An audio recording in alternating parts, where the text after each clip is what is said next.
when the world gets so loud and stories get so loud and questioning if we're doing the right thing or if we're meant to be and all of that, there's a moment where A comes and like finds me in the kitchen or in our closet before bed. You give me this hug and it's like the smell of him and like the weight of his body, like all of that, like everything dissipates, everything disappears. And it's like, okay, this is it. Mm-hmm. I will fight for this. Welcome to Safe to Love. We are on a mission to help the world believe in love again and give you the courage to find it. We're so excited to introduce our next guests, and I will have Chad introduce them for you. Well, once again, we're back to hear the story of real love from a real couple. And I'm excited to introduce my friend Adam Heaps and his lovely wife, Caitlin. And it's a funny story. Actually, we were looking at the last minute to find another couple for a recording, and Adam popped into my head the same day that we recorded the last episodes with Scott and Lorraine. And then right after that, they just spontaneously said, you got to get Adam and Caitlin on. And I was like, okay, universe, message received. Yes. So, yeah, I'm excited to hear their story and share it with all of you. Yeah. So Adam and Caitlin, we'll have to, for you guys, just start of like who you were, like what kind of sense of identity, if any, because I know you got married really young, and just kind of start at the beginning and give us a little warm up of your love story and how it all began. Go ahead. We were babies. Yeah. We were very young. Who was I when I met Adam? I was reckless. I was lonely. I was messy. I was living down in Zion National Park. I had just finished high school, and I got in my car and drove down and lived above a restaurant. And I was lonely. I was just missing a lot of my life. I didn't have family connections, not a lot of friends. I was just kind of on my own. And then I ran into this guy really shortly after. And who are you? You're my Scorpio rising. All alone. Yeah, I remember her. She doesn't, when I think of her, she was beautiful. And she had really pretty eyes and confident and funny. I don't remember the messy stuff. He wasn't messy at that age, let's be honest. Yeah, for real, right? Everything had all been figured out. Mm-hmm. Yeah. At that point, yeah, I mean, so we met in the dorm room parking lot, and we met through some mutual friends because I think your loneliness led you to MySpace, who led you to my creepy acquaintances. Right? MySpace, you guys. I love it. And that's where the reckless part comes in. For all you kids out there who don't know what MySpace is, it is the 40-year-old's version of Snap. Yeah. Right? Yeah. Instagram, Facebook, you name it. Back in the day, it was MySpace. She just slithered up your top 8. Yeah. Well, I didn't necessarily play that game or know how, but there was some friends of mine that were, and they knew how to find cute girls. And I remember one that I knew that I had gone to school with, and we just so happened to be living in the same dorm room together, was like, hey, I met these really hot girls, man. Yeah, whatever. And he was like telling me all about Caitlin.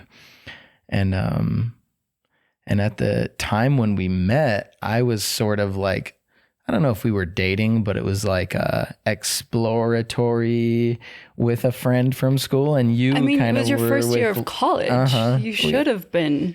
And I only met you through Lincoln, who you were chatting with.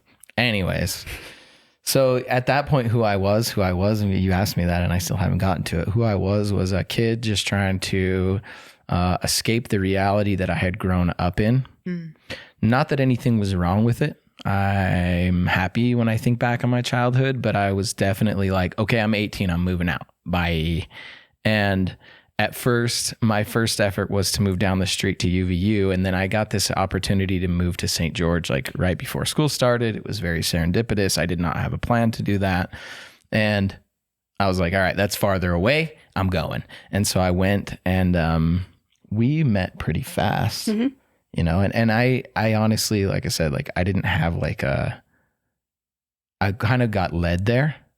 And I know now when I look at it, I'm like, okay, I know why we all ended up there and what the purpose of all of that was. Because we met pretty fast, right? We were longboarding and we didn't know each other yet. He was just there with friends, and I was working in the kitchen, so I had on like all my kitchen garb, like my kitchen shoes, and I had a toe ring that I had just had put on, and I couldn't longboard with my toe ring with my kitchen shoes. So I said, "Hey, boy, over there, can you help me? I need help." So you cut my toe ring off in some random kid's apartment. Add connections. I love that. You know And what I then mean? I never left. Yeah, I agree with that. And I'll add to it that I felt like there were a handful of different experiences. The one that I remember specifically was holding your wallet when we went to Las Vegas with all of our friends. It was like there was all of these different situations where we kept finding ways to be together. And at a certain point, we were supposed to meet with everybody and nobody showed up. And it was just the two of us. You remember that? And then it was like we had chemistry without everybody else, and it was like it was just on. Yeah. You know, it was on. And Then I never left. yeah. Well, you know, before too. Yeah. So I slowly just made a house in his little dorm room. Yeah. Is that illegal? I don't think anyone knows that. Yeah, the dorm people don't know that. So Yeah. if they're listening, this was illegal at the time. Yeah. The statute of limitations on It's passed, it's having passed. sex in college is probably Yes. probably Well, passed. St. George, Utah, conservative community. And, you know, Did you I guys mean, both grow up Mormon? I did not. Okay. No, Mm. not at all. Grandma and grandpa had religious or Mormon background, but they left and didn't raise your And then family. she burned it all down, and then there was aliens in the middle of the earth, and that's what we talked about in our home. okay. Yeah, Grandma it's was You're really, raised by age. alien, in the Yes. alien religion. Got it. really, That makes sense. really dope. I'm really grateful for that. New agey for sure. Yeah. And I definitely grew up in a LDS household. I feel like I was sort of the chain break. It didn't ever really resonate in a way where I was in, and I didn't go on a mission. I didn't. Yeah. There's no world where I can see you being Mormon ever. Yeah, I just wasn't. Yeah. I don't have bad feelings towards it. I feel like I have a relationship with God and even Christ in a different way than I was told growing up. That once I found it myself, made a lot of sense. And all these things that I had been around and had been taught made a lot more sense to me later on.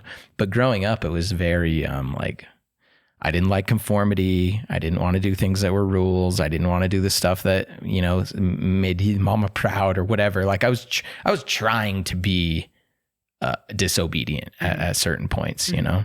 And, But it's interesting because in that same breath where he was running away from that, when I went into his dorm room, he had photos of his family up like a vacation, and they were all, he put them up on his wall. And I remember looking at all of them, and I was so emotional, and I was so like in awe that he had this beautiful family, a mom, a dad, and his two sisters and a brother. And they were like idealistic. Like I couldn't believe that that was real. And so that part that he was running from in a way was the part that like drew me to him, was this like stability and this home that I didn't ever have. I love that. And so it's interesting that like is what I want. That's what I wanted. And that's what he didn't like. He was like trying to get a little more. well, that's what I liked about you is that when I dated other girls around, it was like, well, if you're not going on a mission, like we're not getting married. And I was like, okay, well, you're out. Bye. And I finally was hanging out with this beautiful girl that wasn't asking me to do that.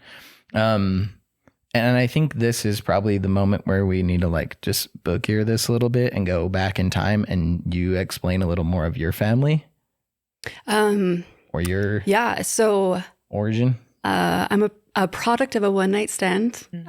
Didn't know my dad. I actually met my dad. What was that? Like 6 months before I met A. raised by a single mom, countless boyfriends of hers coming in and out of my life. Just no roots whatsoever. Really close with my grandma. She was the one that lived down in Zion with us, moved in with my auntie that lived down there. So just not a traditional home life at all. And so again, it's like, how do you follow this? Because that's like part of what Adam has had to hold for me. With all of it, even there was a lot of sexual abuse in my childhood and again in later life that he's had to hold, that he's had to navigate over the last 20 years together of trying to figure out what's ours and what's not. And so I really applaud A for all of the years of trying to figure out our intimacy. Even we were 18 and reckless, again, that word, but like passionate. And then these big emotions would come up within me. And he, as an 18-year-old boy, had to figure out like, wow, what am like, so thank you for holding that all these years. Because I mean, I don't know what 18-year-old boy would have been able to handle those big emotions as we were like getting to know each other. Yeah. Well, I mean, handled is a perspective. Survived. Yeah. Right. Yeah. And I think, this is like, makes me think that, you know, the story or the images that she saw in the pictures on the wall weren't exactly how my childhood was either. It was a cool idea. And yes, there were moments of that, but there were some dark things. There were some scary things. My parents ended up splitting after we had been together for 10 years or so. It's been 10 years since they've split. And there was a lot of scary shit that went on growing up in their household. Bless you, mom and dad. Thank you for doing everything you did. And so I guess to respond back to your thank you, and I say you're welcome, and also like thank you for holding me too, because we got a chance to create something that was more of like a hybrid of what we had both seen before. And I think this makes me realize that, like, I remember now something interesting about you, and something that is still there to this day is like just this knowing when we got together was like, we spent a few times hanging out, and there were a couple of these, you know, the toe ring and the longboarding and the whatever, the lunch date. But it was like after a month or so, and we had decided that we were together. It was like, I think we knew we were going to be together forever. Wow. Like, I felt like I knew that. Well, so we laugh about it sometimes. Like, we've never done anything like, we're a boyfriend, girlfriend now. We never got engaged. I got married in a park when we were 8 months pregnant. Like, I still don't even know who you are. And I look at you right now sometimes like, what is going on? So it's just like, we kind of just keep showing up. Yeah. You just didn't need the labels. You were just like, we're life partners. Yeah. Truly, even now, like we talked about this, like husband. Yeah. Like, it's beyond that. And I think that energy is what has held us together, is that when we did have the labels in the early years of like, we did go through the temple.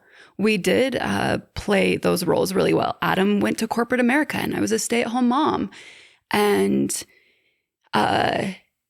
we didn't have friends outside of that. We were just like this rigid thing, and we were suffocating. And so once we've let those dissolve of like, my husband, it's like, you're my best friend. Like, what do you want? Go out in the world, like go and do what you need and have your passions in your life. And it's just interesting when I look at you as my best friend or as a really dope human outside of my husband, I feel like that has carried us well. Yeah, I would agree with that, and say like the basis of everything is we've always been very attracted to each other. And I've always been very attracted to you. I feel that. And we've also always gotten along like friends. Like the first couple of years, even before we got married, before we got pregnant and got married and decided to like, okay, let's do a family thing. We lived with roommates, and it was like, Caitlin was just one of the bros. Like it was that easy. Like I've won the lottery in life.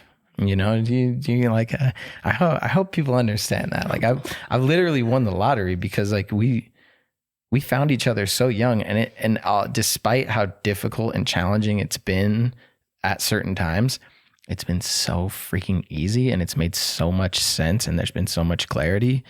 I don't know. It's hard to explain in words.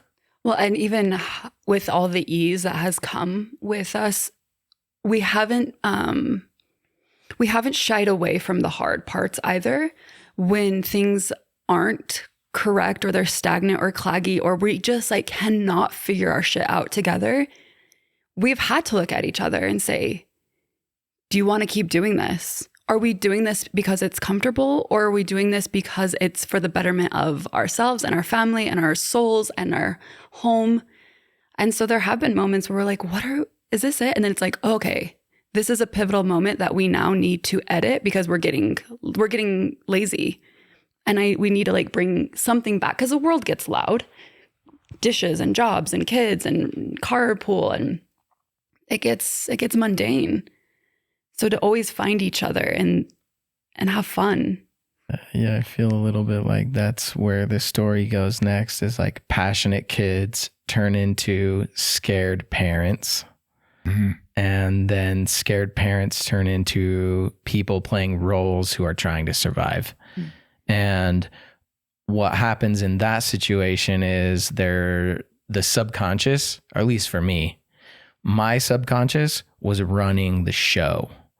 And I was just waking up 5 minutes before work and going to a job I hated and getting through it all day long, and then coming home and being upset because, you know, you were doing eyelashes and somebody was at our house and it was like disruptive to my thing. And then I would go to bed, and then it was like this, we were just on autopilot. It was so bizarre. And I made a lot of those choices now looking back out of fear because we got pregnant.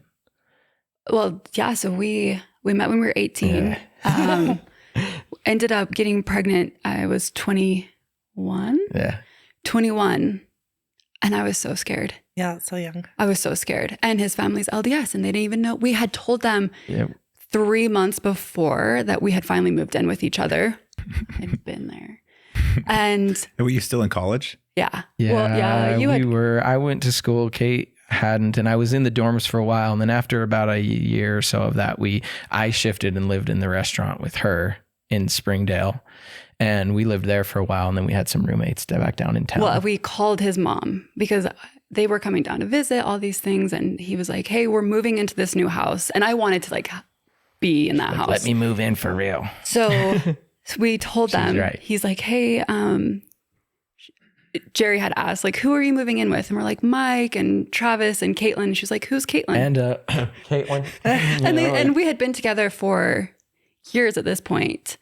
And so, yeah, we moved in and found out I was pregnant shortly after. And all of my old stories come back. He's going to leave me. I'm a single mom. I'm not worthy of this. And I remember taking the test, and I looked at him and crying. And I said, what are we going to do? An abortion? Adoption? Like I had never even thought of those options in my life. But when you're faced with it and you have so much uncertainty and fear, I was shocked that those were options for me. I would never have ever have thought those. And he looked at me and he said, what will we tell our other kids? And I'm like, you like, there's something here. Yeah. Like I wasn't just like your girlfriend or a fling at the time or whatever. Like he saw something long-term with me that we had never really talked about. And so we had, but we weren't worried about making it like super formal or anything. That wasn't like we were just trying to pay the bills. Like we were just you guys were at Walmart buying a pregnancy test with our roommate on the way home from working at the kitchen in the restaurant. And we just look like absolute, like insane. This one girl is buying a pregnancy test with two dudes that have been on the kitchen line in Hurricane. Person is thinking, you know. And we're cracking jokes all the time. Like, there ain't no way this is going down. You know, like it was like that. It just wasn't real for me. Well, I love that your perspective there, Caitlin, because that is the moment, you know, and I think as adults in our middle age, it's so easy to look at kids and say, what do they got? What do they got going on? Right. And look at all the baggage we bring into it, even especially like later in life. But at any age we get together, we're bringing in our past traumas. And Absolutely. It had nothing to do with Adam as much as that's the story that you knew. And that healing from that trauma happens when we have something come up and this is the moment where it plays out how I expect it to play out. And it doesn't play out that way. Like that's that first moment where we really start to heal past that in relationships. Absolutely. Yeah, so much. And just that one acknowledgement from him that he wasn't going to leave me because I was pregnant. I made a mistake. I was following in my mom's footsteps, you know? Yeah, that was huge. Yeah, I do feel though, like even though that was my answer, I still had my own doubt programs running. And so we moved out of the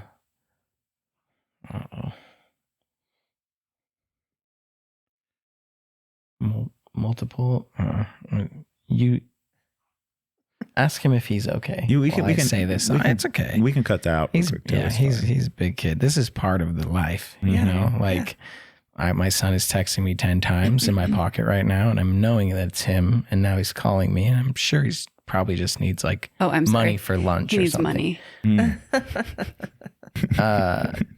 Yeah, text him and tell him I'll send it right now. And I actually was doing it this morning, and I thought I finished it. I'll go double check. It's the first of the month, you know what I'm saying? He's probably at lunch right now. This is the joy. So this is exactly it. This is perfect timing. This is it. So my kid is needing stuff from me, right?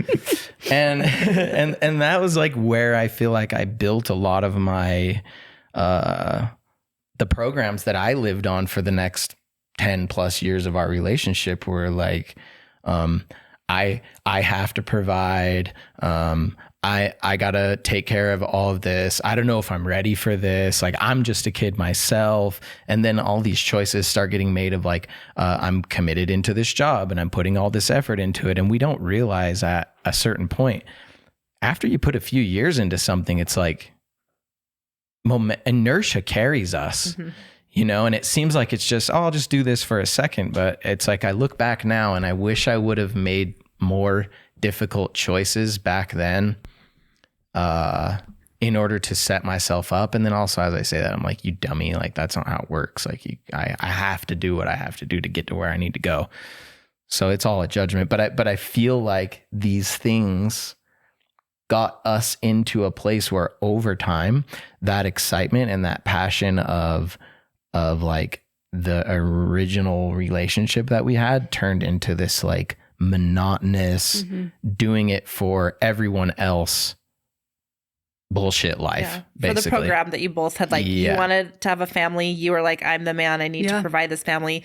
Even though we're in our 20s, we're going to make this construct, this container, this fake container that like you both, that's the only container you both knew. Well, and then add in religion because I got really scared because I didn't have, his sister had a baby shortly after us, and we were at their home for a family home evening.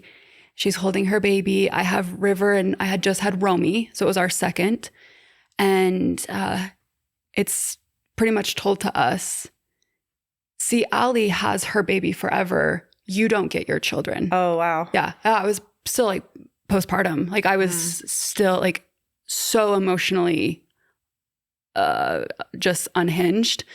And well, and you didn't grow up LDS, but you grew up in the state. Yeah. So I knew that I can relate to that. Like I never ever was Mormon, but when you grow up here, you know, it's all around you. Yes. It's the entire culture that you know. Oh, and even the ideas of it seep into you, even if, you know, I was like that rebellious, you know, I believed in Slayer and, you know, but it was all some of those ideas that were in my head anyway. Well, and probably, like you said, growing up in it, like, don't hang out with Chad because he, you know, like that. Oh, yeah. So I wore that cloak too. Like, you can't go to Caitlin's house. And so, yeah, we were pretty much told like, this isn't yours. So I remember going home, I'm in the shower. I'm like, Adam, we must go through the temple. He was like, no, we don't. I'm like, we do. We have to go through the temple. And so. Well, I'm like, do you believe this, or are you just doing this because somebody's scaring you again? I couldn't hold that there was a difference. It was like visceral to me that like I won't have my children. I subconsciously knew this, but when someone is telling you your children will not be yours. So anyway, we end up going through the temple. Which honestly is a fine experience. I'm so grateful for it. I'm grateful that we never went back after that one moment. We actually never went to church again after that. Didn't you have to go through a period of time to qualify? Yeah, we were living at my parents' at the time, which is how we were getting some of this pressure.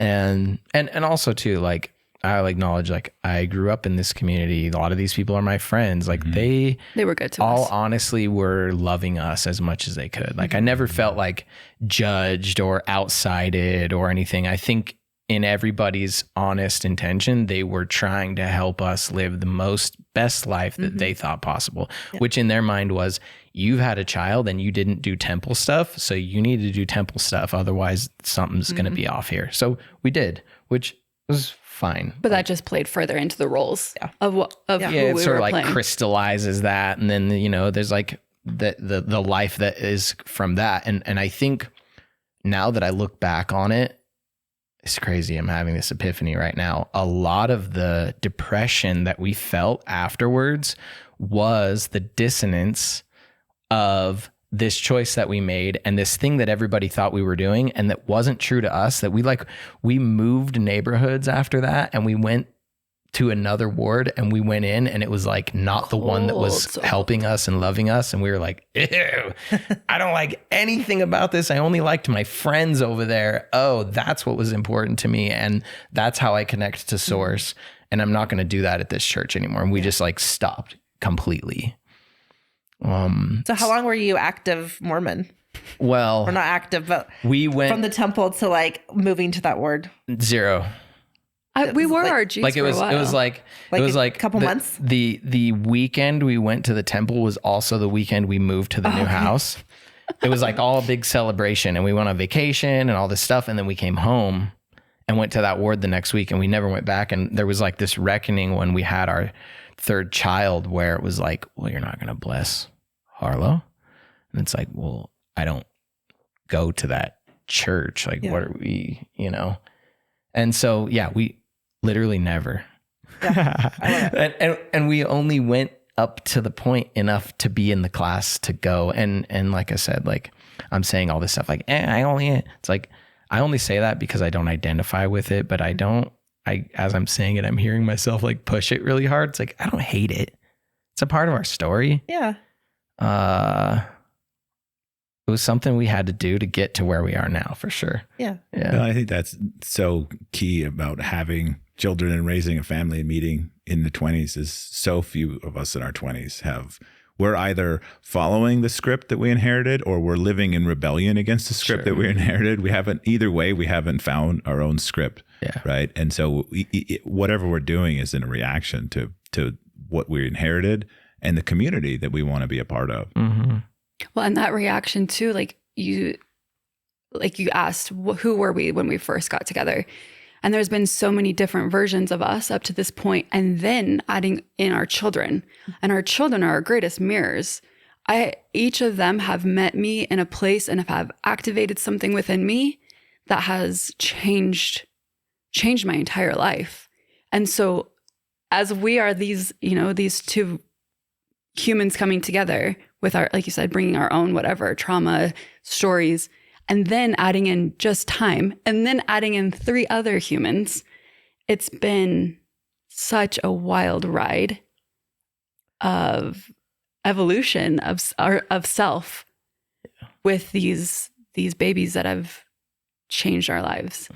Yeah, good flow. So you guys talk about being in that autonomous place, which is very easy to get into, right? There's a phrase that I've heard once, like how you spend your days is how you spend your life. Yeah. But when you're in the middle of it, you don't feel like this is what I'm going to do for my life. You're just like, I'm just getting through today. I still have this life that I'm imagining, but every day it keeps going like that. And how long were you guys in that place, and what was a catalyst that caused you to shift out of that? I believe that we used to think that marriage was 50-50. I think you would go out into the world and you were grinding and you were going out and getting the money. And I was staying home with the children and cleaning and making sure we had food. And we both would get home and like be wanting praise from each other. Look what I did. No, look what I did. Like we battled. I'm more tired than you are. I worked harder than you did. And I feel like organically that kind of washed away with an understanding that, marriage isn't 50-50. And sometimes out of respect for our home and for each other, when you're in on a passion project, be it personal or for work, there's this silent knowing of just, okay, I'm going to hold the home a little different. I'm going to hold our children a little different and let him go all the way in. And when you come back up, then he'll take it from me. If I'm, I dealt with some mental health things the last couple of years, and A held it down. He was a rock, and he let me just go into my cocoon and heal a lot of things over the years. And we just, organically, it wasn't said like, okay, when I'm down, can you be up? It kind of just, we saw that the 50-50 was not working. Mm-hmm. Yeah, I'll add because I agree with that. We were stuck in roles. We played a bunch of roles. They weren't working. They weren't bringing us more happiness. Our home wasn't better because of that. Our money wasn't more because of that. It was like all the things that we thought we were trying to accomplish weren't actually anything. I feel like we're really good mirrors for each other. Obviously, good relationships are, I believe, and same, like you said, with our children. And that was our incubation chamber for our evolution, is our incubation chamber for our evolution in this lifetime right now, is that unit. And because like River teaches me all the time. He's still, and that first child and like the way they come through and how they come in and everything they show us is, I'm still learning a ton from him.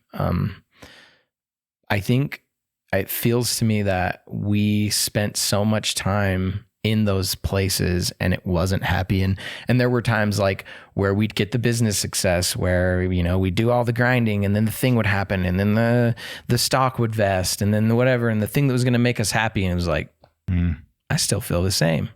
That didn't mean anything, Sometimes those are the moments of the most sort of depression or despair when you achieve the thing and that feeling of emptiness, because what it was inside of you was that search, was that mission, was that passion, and that thing is gone and nothing fills it. And you're like, now what do I do? If that didn't work, now what do I do? Yeah.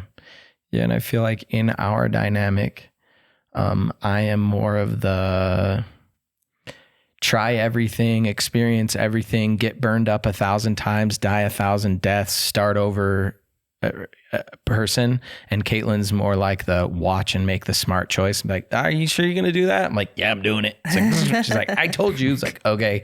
And we're navigating that relationship, how to get through that better, because there's an element of her that is divine in that. And there's an element of me that is, and we've had to learn how to work those together. But from my perspective, and you tell me how you see this, at a certain point, I could not live the bullshit life that I was living anymore, going to a work that I didn't want to do, and like not living true. And I as I say that now, it's like, I don't know what that means, but I worked really hard and sold my soul and got what seemed like a lot of money that didn't actually feel like anything. So maybe it wasn't enough money. Mm-hmm. Or also I had the realization pretty quick of like, oh, this life's not for me. Yeah. I noticed people treat me differently based on how much I could give to them monetarily in those environments. And I got really sick and really depressed.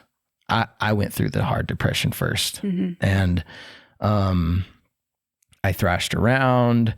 I got lost. I drank a lot, covered it up with all of that. And ultimately what ended up happening for me is I've had a whole handful of different awakenings along the way, but this one that I appeared to have in 2021, which is after, all of these other fun things that went on. But I landed in an experience with plant medicine, and with combo specifically, I'll say frog medicine. And it sort of like took my reality and just like shook it all up. Can you do that on camera? Can you do that? Yeah. And for the people watching, and it gave me the ability to say, I'm not living this way anymore. I don't care if I'm going into something unknown. I'm sick of the guilt. I'm sick of the fear. Screw this. I'm done. And I told her that, and she was like, yep, you have to be done. She supported me. And I quit my job. And then it got real. Yeah. Yeah. Because I didn't have a plan, right? It was just like, peace out, we're done. When you were a stay-at-home mom. Yeah. Right. And so then my stories come in. We didn't have food growing up. And so he's on a high and he's feeling so good and he's living his best truth, which is like, yes, go on. And then it started like trickling in. Like we'd always joke, like, when am I supposed to go to the grocery store and be like, no, this one's on Pachamama. Gaia's got this one. Mama's got us. Like, yes, everything comes from that place. And prayers don't buy groceries, dollar bills do. Yeah. Right? So you're not wrong. Yeah. So it's interesting because you talk about having, there's almost always one partner that gets to that sort of, call it a crisis point, that feeling of like, I can't do this anymore, no matter the costs. We have to do something different. And typically the other partner is resistant to it, but it sounds like when you're telling the story, you could feel that in him so much that you were like, yeah, I'm terrified, but you absolutely do need to do something different. Do you want to know the truth of that? Yeah. I hold a lot of guilt by getting pregnant. So I always, we've had this conversation. It's like, I never wanted him to dumb himself down or not go fully into his life because we had a child young. And I feel like I took that away from him. I took away his college years. That's my victimhood is I did this to A. And so when he comes to me as a grown man and he's like, I'm dying, my gut is saying, oh shit. Oh, no. Please, hold on. Please go to work, please. And then my mind is like, oh, I did this to him, so I have to be okay with this. So it came from almost a place of martyrdom rather than. And we had to face that with each other where we're like screaming at each other in the garage because I'm like, he's like, you said that we could do, and it was like, I said that, but I guess I didn't mean it because I was scared. But no, go ahead. Finish. I was just going to say, in a certain point of learning how to support each other, it can be unhealthy too, right? Like there's like, because I think at 21, we had figured out or we're in the process of figuring out what we had started figuring out a few years earlier, which was like the fact that we trigger the shit out of each other's triggers. And every time something that would come up in her past for her that I was doing that I didn't know I was doing, then she would act a certain way. And then I would allow myself to go into the trigger space in myself based on her response. So then it's like her dad issue is triggering my mom issue. And we're just like, that was a wild couple of years. And also like a common theme is like you both bring your attachment styles in, right? But the biggest thing of a healthy relationship is sovereignty, and you are like looking outside of yourself, right? Like that is a big core theme for both of you that we see in a lot of relationships and with ourselves as well, is like the money is going to make me happy. This man is going to make me happy. This person this experience is going to give me this, and it's never enough because it always has to come from here out. And it sounds like that's what you both kind of found in different ways. And you are the perfect mirror and catalyst for each other to do that, which is so beautiful because like one of our core themes is courage and having the courage to stay in the fight and not to run because of both of your childhoods, like there's both that one of you is probably anxious and one of you is probably avoidant, right? And the more avoidant, the more anxious that person gets. And like really it just comes back to being like sovereign, like finding, because you got together so young, you both had to find your me while finding a really strong, like, okay, how do I let this person be this person? How do I dance? And it sounds like you've found a really good way of liquid lead and follows, what Chad and I call it, his friend calls it, of like taking turns, not 50-50, because one of you might have 80% to bring and one of you might only have 20% to bring, and that's going to look different. And so I just love seeing like your evolution of, you kind of had that at the beginning and then kids took you into a different direction of all the programming, and then sounds like you're finding your way back to that. Well, and I love that you specifically, Caitlin, had talked about this idea of shifting from 50-50 to what I think of as reciprocity in a relationship, right? Where Adam has this need to have this experience. And oftentimes this is a lot of what these crises are, is we're having experiences we didn't have young. And so there's some younger part of us that needs to be held and needs to get to experience what it's missing. And when it's really almost impossible if we didn't do it young before we had kids and before we had the bills, right? Like if you get together and you don't have kids until you're 30, then you can kind of both go through that phase together. But when we come to this realization later in life, we kind of have to take turns. We can't both go through that at the same time. And so you had to kind of hold that for him, trust the trust that you had built at that time, and that idea of reciprocity, that you would hold that for him then. But you also had that, you also had children young. You also didn't have that sort of free, wild 20s phase, right? And you also had that unmet need, and maybe it looked very different. Yeah. But you had to let him kind of take turns, so to speak. Well, and the bravery that it took you to do that, and seeing how it manifested later. Like without that, we wouldn't have the energy stack. We wouldn't have this dope community. We wouldn't have these offerings. That you were brave enough to disrupt the normal flow at that time for a bigger payout. It all makes sense now looking back always. Yeah. But so it's interesting that if you hadn't done that, I don't know what our lives would look like right now. Well, I mean,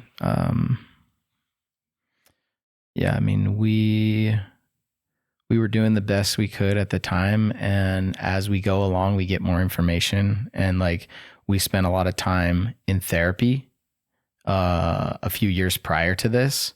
And because we were triggering each other so hard, we couldn't speak. Like it was like, we would yell at each other. It was crazy. I kicked a hole in a door, like it got nuts. And also there was a lot of masking, like with alcohol.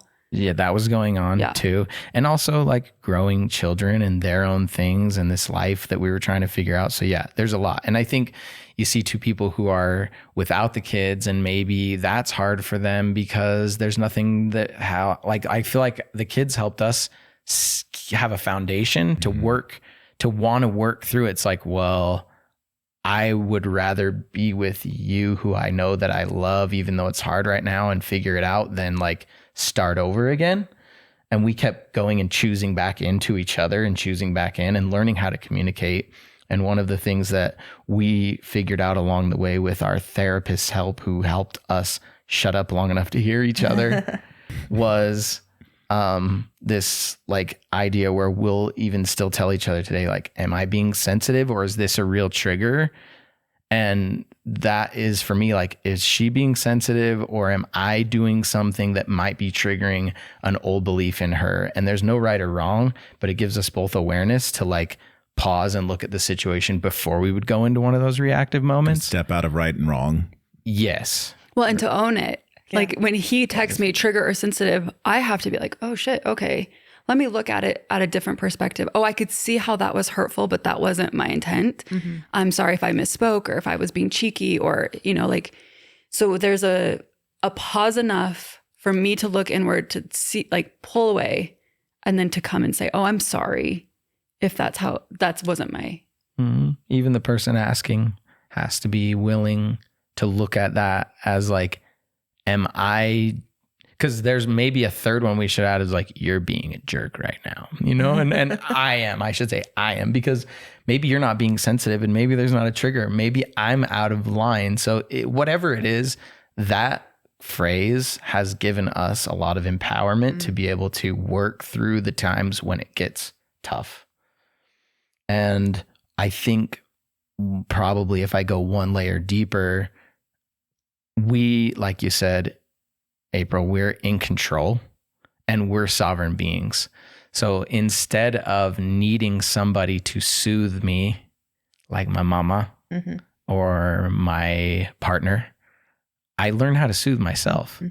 And then we come at our relationship as two whole beings who are, it's almost like, hey, I'm going to do this thing. Are we cool? Rather than, would it be all right if I did this? Because it's like, we're not going to stop each other. But if you have something going on that doesn't make sense, like there might be a priority, but we've gotten to a point through some of those explorations where it's like we become our own feedback loop. And then the relationship itself is a lot stronger and the love is a lot more pure because we can like get it from our own self rather than needing to take it from each other. Take is the word I want to say, or like need it from each other. Taking is a great analogy, because that needing energy does come from this taking. It's like, I need you to give this to me. I'm taking something from you, whether or not you have it or not, rather than coming from this place of I am whole and I would love to receive this from you. And that feels, it can look exactly the same, but feel completely different to both the giver and the receiver. That's interesting, because I don't like when you ask permission. Like, can I go out with my friends tonight? And so I think that's it, because I don't hold that. Yeah. Are you going out with your friends tonight? Or, hey, is it cool? Like, what's on our schedule? Like, there is like a co-creation of that, but the language of can I? It's very different, isn't it? To ask permission as to say, hey, I want to go do this thing and I want to make sure that doesn't affect you. Yeah. I want to be like this. It's consideration rather than permission. But the permission gives me the power that I don't hold, because I don't tell him. Right. If you, I would never tell you could go out or not go out. So I think that it's like been stingy for me. So it's interesting, like hearing that language around it of that I don't hold that power over him. But when he's asking you, he's letting you know to make sure that, because he's being considerate of you and he's recognizing that in this partnership, his actions affect you, and being conscious of that, which doesn't put you in a position of being the bad guy, because so much of the language that we do I know that's a sensitive thing for me. It's funny, as you guys are sharing your story, I feel a little bit of some other, like some reverse, parallels between ours, but I know how much heavy that feeling feels, where it's like, I don't want to be always having to be the bad guy. I don't want to always have to be the one that says no or ruins this. But I really appreciate this consideration. I really appreciate to be thought of and considered, and just this kind of acknowledgement. I'm going to do something. It's going to affect you. I care about you, and I want to, just let you know and let you know that I care. Because the other side of that, of like, kind of like, honestly, having a teenager, we talked about this for the show, right? When it's just like, peace, I'm out. That feels like I'm being taken for granted. And it is kind of this fine line between feeling like I'm the one that has to be the authoritarian versus I'm the one that's being taken for granted, and just wanting to be appreciated and considered.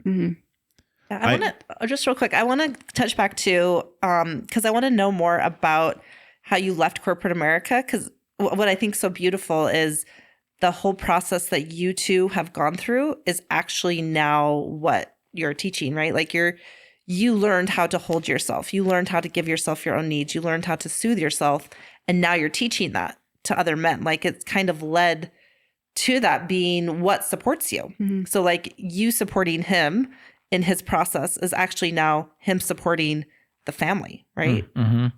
Yeah, and it led to giving some space for her to work on her traumas and the things that she let go of to support me. Yeah. And I think before I explain it a little more, I want to start here, which is like, I believe our words make a huge difference in our reality, and you can tell where a human is at by the things that we say. And I notice myself speaking in like a victim mindset. It's part of my program somehow, and I'm working through it. But I notice that doubt program run after almost everything I do. And even the attachment styles with love, like I think we can all relate to this. Like, how many times have I said, I love you, only so I can hear it back? Yeah. Because it's like, I need something from you. So I'm just like saying it because I'm like draining you dry of this love. So our words make the difference. And I think, and the energy behind them, because those are the same words. I love you, but you can say I love you and I love you, and it can be very, very different. Yeah. So maybe the real answer isn't the words themselves, although that's part of how we recognize it. It's more about the vibration and the subconscious that's happening when we're speaking the words, because the belief system is going to impact how the words come out. Yeah. Like saying, can I go out? Or, hey, I'm going to go out. Are you cool with that? Yeah. That's just a frame of mind. So this leaving of corporate America, this was more of a leaving corporate America Adam than leaving corporate America. Again, identities, right? Just shed all of that off. And in order for me to shed that, I needed to like jump off that cliff with no parachute and just land on the bottom. And what do they say? You find out the bottom is just a feather bed. I don't know who says that. Somebody really smart. And it was, I think it is. And so what happened really, what boiled down to a culmination of a bunch of events to where I finally got the courage enough to stand up to somebody who is not treating people the right way. And I had this whole thing about it, but I was like, I'm leaving. And I kind of told him like, you can't do this anymore. And I'm out, and that was like my moment. And I like took my power back. Jerry Maguire. Yes. Yeah, literally. Yeah. And, they probably don't even remember it or whatever, but like for me, that was like the moment where I like took my power back. Yeah. And we had some of this money from these other adventures we had done. So like, I knew I had an amount of time where I could spend that money and maybe I should have saved that money. I don't know. You could talk to people that would, there's a whole bunch of different variations, but I decided that was more worth it to live and figure out what I wanted to do. You are the best investment you can make. Yes. And even if I never make it, I would rather die trying and show my children that that's the life that they should live versus just signing up for hell every single day because somebody's going to give you a paycheck, which looks good and is probably just some handcuffs. Love a paycheck. It's secure. And there's not a lot of growth in those ladders. And we have to put in like an astronomical amount of hours or have a perfect timing to get up a ladder in a corporate environment. Otherwise, we need to take control of our own life and figure out what we're going to do. I had to figure that out. So I left. I didn't know what I was going to do. I just started doing what I did know how to do, which was, we started inviting people to the plunge. That was it.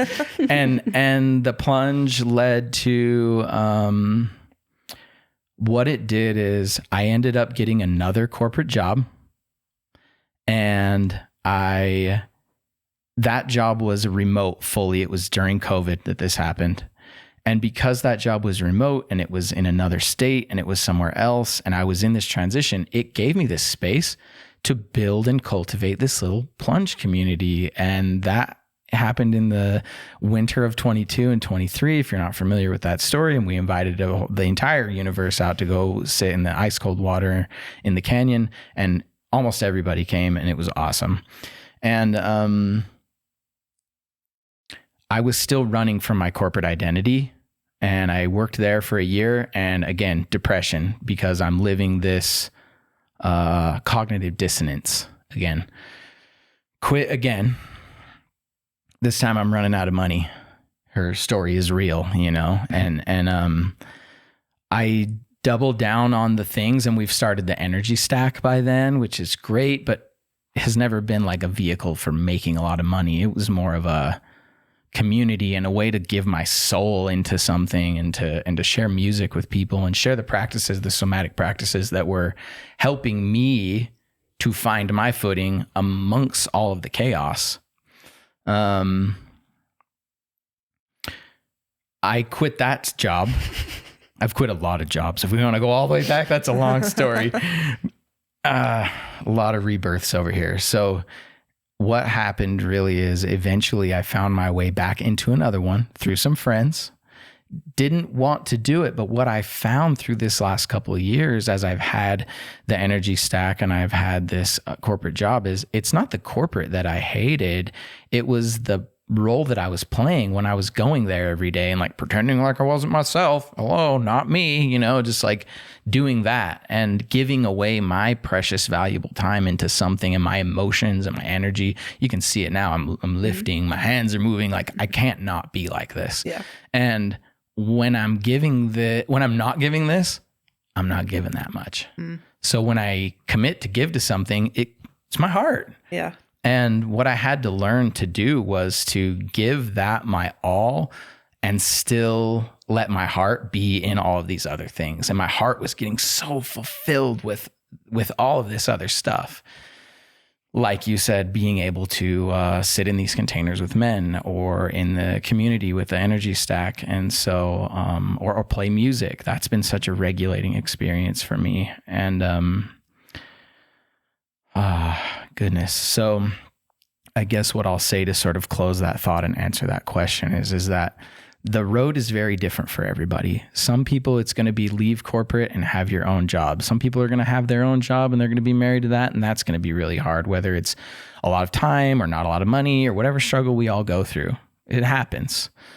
But what I've learned for me is that if I can lock in the things that I need to do for myself financially and lock in my passions and stay engaged in them fully, even if it just means playing my drum for 5 minutes or something, just in the space in between, my life is lit on fire and I have space for all of the other things. So for me, it's actually been a journey of crashing and burning in the matrix, trying to leave the matrix, realizing I can't leave the matrix and I need to succeed inside the matrix.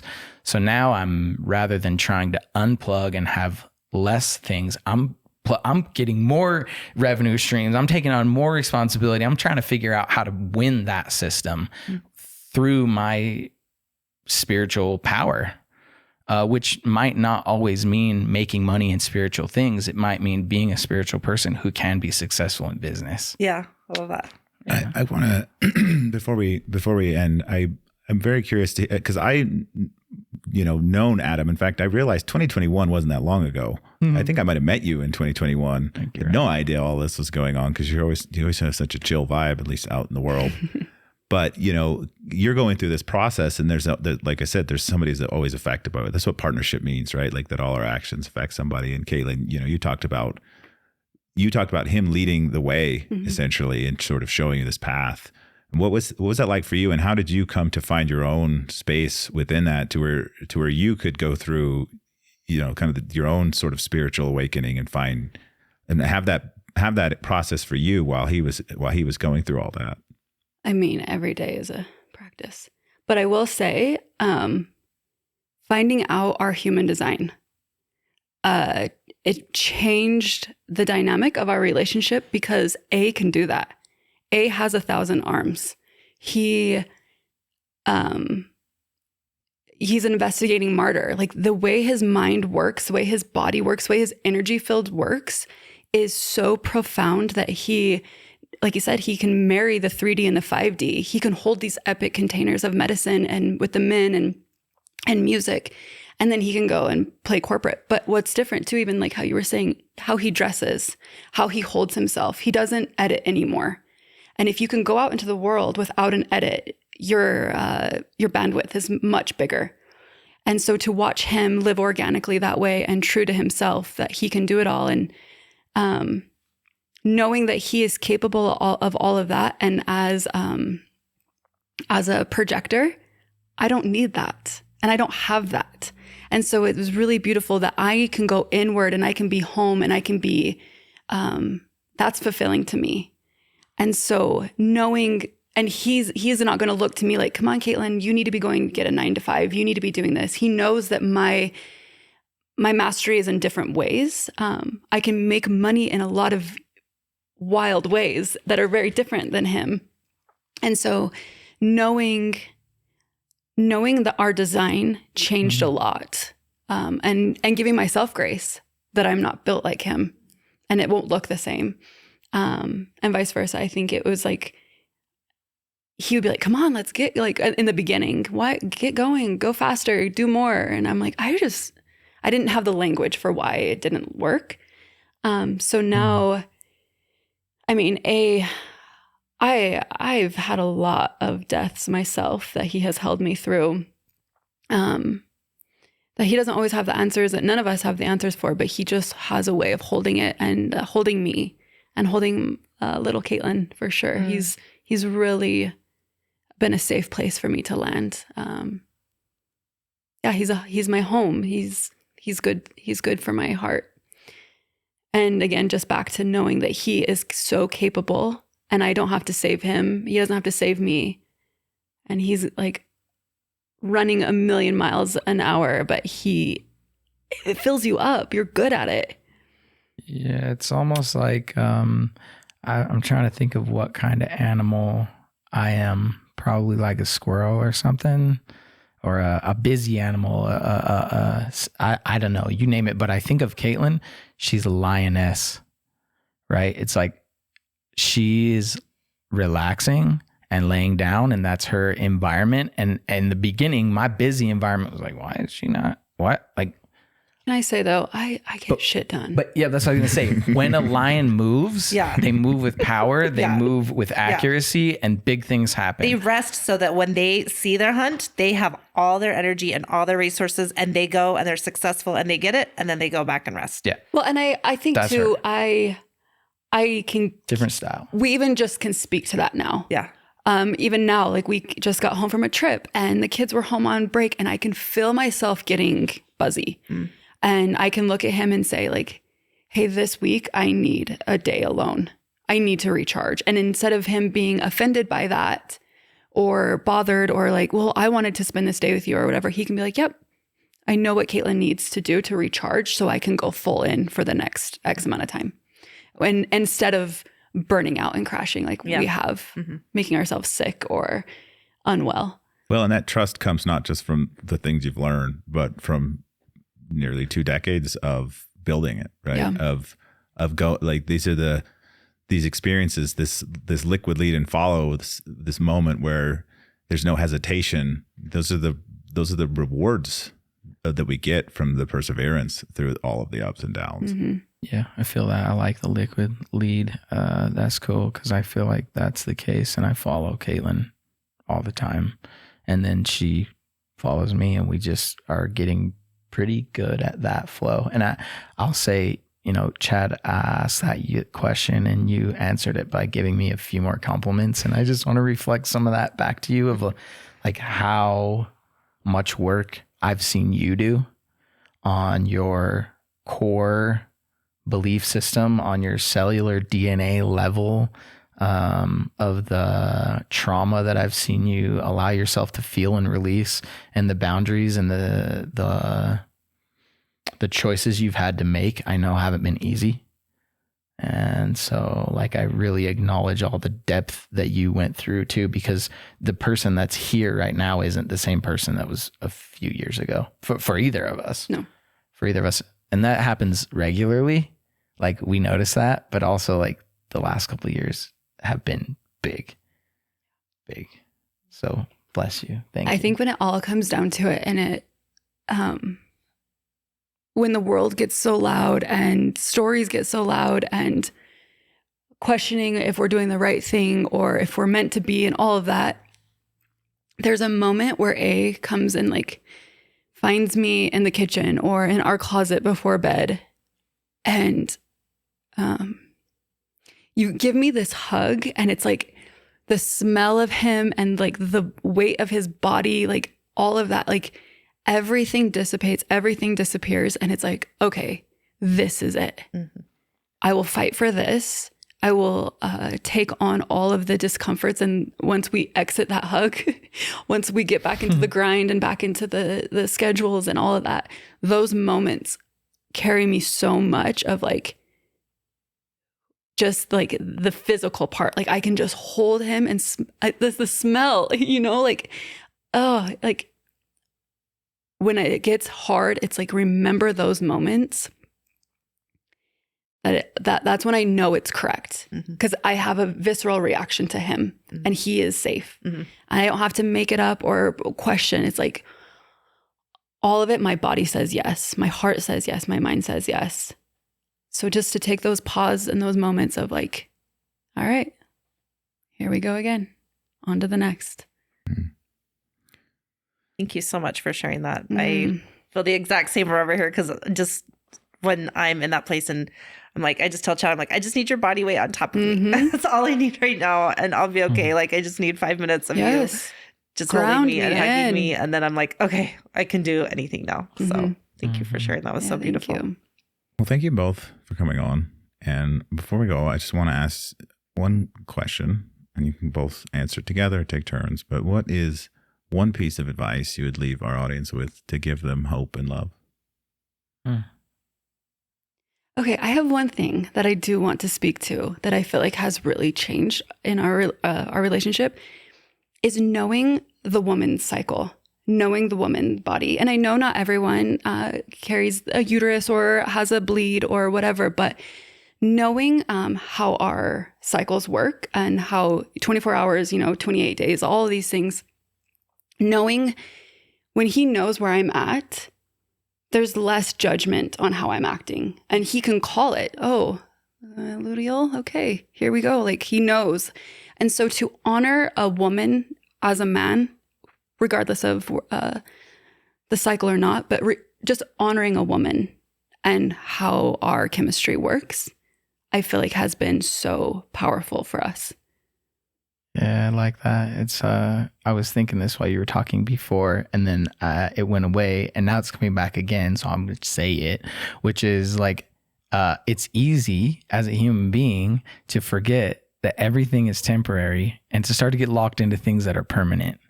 And when we're in a relationship or single or whatever it is, it's like there's these moments that don't make sense.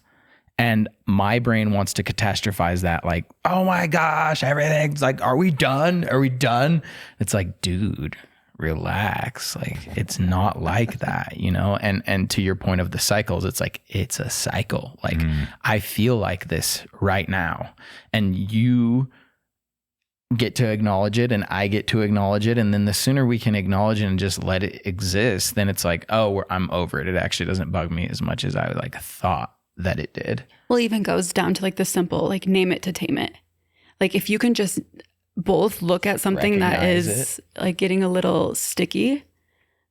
Yeah. And that's just been really big, is knowing exactly where we are mentally, physically, spiritually. Yeah, no, I'll close that with my version of the answer, which is just something along the lines of like, we are constantly changing. We are constantly changing. And my idea of love is a feeling that I feel from this person, not this person needs to look like this so that I can do these things. And when I have that mentality, I'm usually not happy. I usually create resentment. I'm usually all over the place. But if I can just, like you said, remember that feeling that we find when we are fully connected and accepting of each other, everything kind of lands in its own way, even if it's not perfect. Love it. Thank you. Thank you guys. Beautiful. Thank you so much. I think that story is a perfect example of last thing I'll leave everybody with, and that is to be brave, because love is worth it. Yes.